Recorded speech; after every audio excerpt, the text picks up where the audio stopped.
Radio X, serving the international expat community, loving the city, loving you. This is Radio X. We actually witnessed Your Future project take place, something that we've been discussing for the last 3 months with RadioX.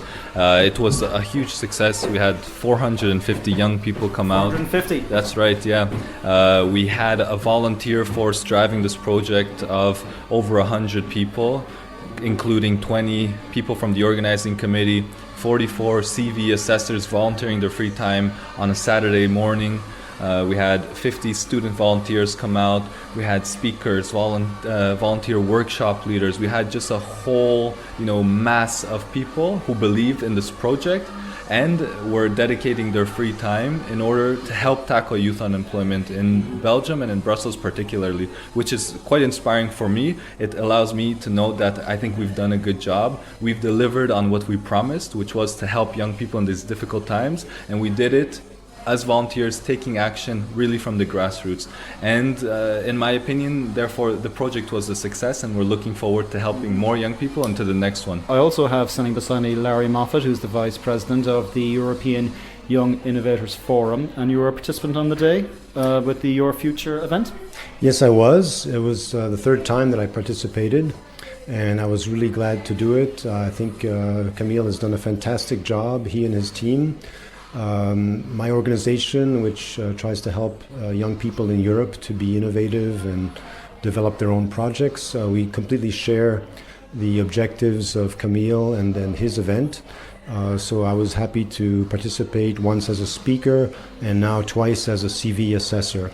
And so reviewing the CVs of young people, highly qualified, highly talented, but who are facing a very tough job market. Is it the case that young people, when they come out of college, that I'm not sure about Belgium as such, but maybe you can, give us a bit of insight into it, and maybe other areas of Europe too, if you happen to know.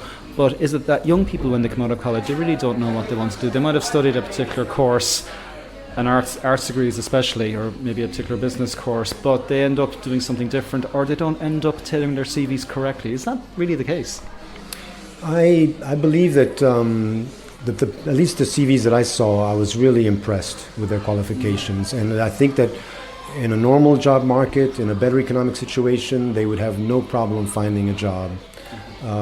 It's just that it's an extremely tough competitive market, and so every little advantage that you can get by tweaking your CV can really help. And so I did see that some of them did need some help to improve how they present themselves, because that's really key. They've worked hard to get their degree, they've done internships, and now they have to really push to find the job and to beat out other candidates, because it is very competitive. And how many people roughly were involved in this whole project, in the organisation and the carrying out of the Your Future event here in Brussels?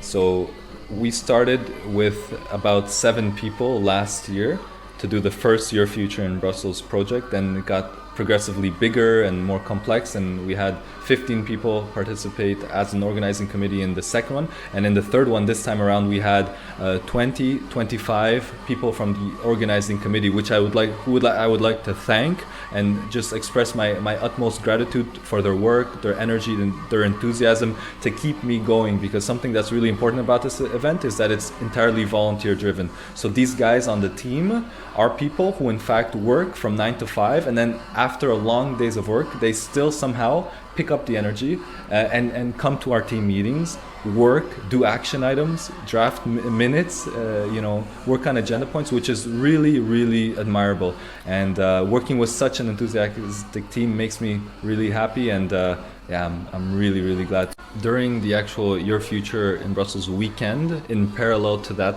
grassroots project, we were also working on a very international project, which was the Leadership Summit, which we spoke about a few times. And that Leadership Summit aimed to bring together young people, young leaders, activists from all across Europe who share the values that we have in terms of the project, and teach them about this project, the concept, our best practices, in order for them to then go back home and be able to implement this project on their local level. So we had that Leadership Summit on November 29th, 30th, and also December 1st. And there we had the participation of 80 people representing 24 different member states.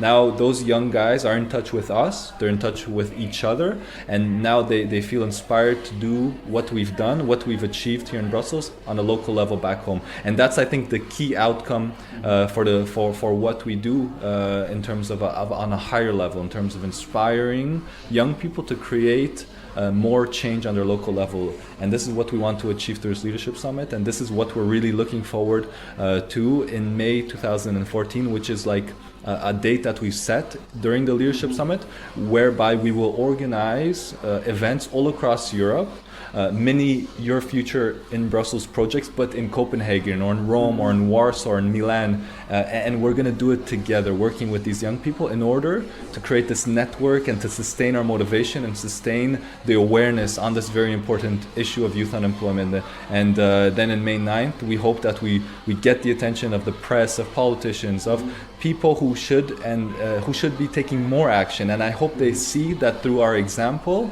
and our leadership, they believe and are inspired to help us and help young people even more. Is it handy that the European elections will be around the same time? For sure, I think it will be picked up that we're doing this campaign, because 2 weeks later, after we have this May 9th event, the European elections are coming up. So the politicians, I hope they step up to the challenge, and they see that it's time to look to young people and to make sure that the spotlight is always focused on them. Because like we said in the project, every time we were speaking with politicians, we believe that the future of the youth is the future of our society. And that's what we need to be thinking, us, but also the politicians. Your future shapes our future. You know, that's the goal of the campaign as well. Not to sound too cynical about it, but politicians in their pre-election run will offer you the earth, moon, stars and sun to get elected. So it's a case of keeping up the pressure after they get their seats. Absolutely. That's going to be a goal moving into the May 9th event, but also afterwards. That hasn't been really thought out yet. We take it one step at a time. Let's see what May 9th brings, and start reassessing the situation in order to plan adequately and take the necessary actions to sustain awareness on this issue of youth unemployment. It's easy to be cynical and skeptical of a bunch of young, crazy kids like us taking action into our own hands and helping our fellow young people, because it's not something everybody does on their day-to-day level.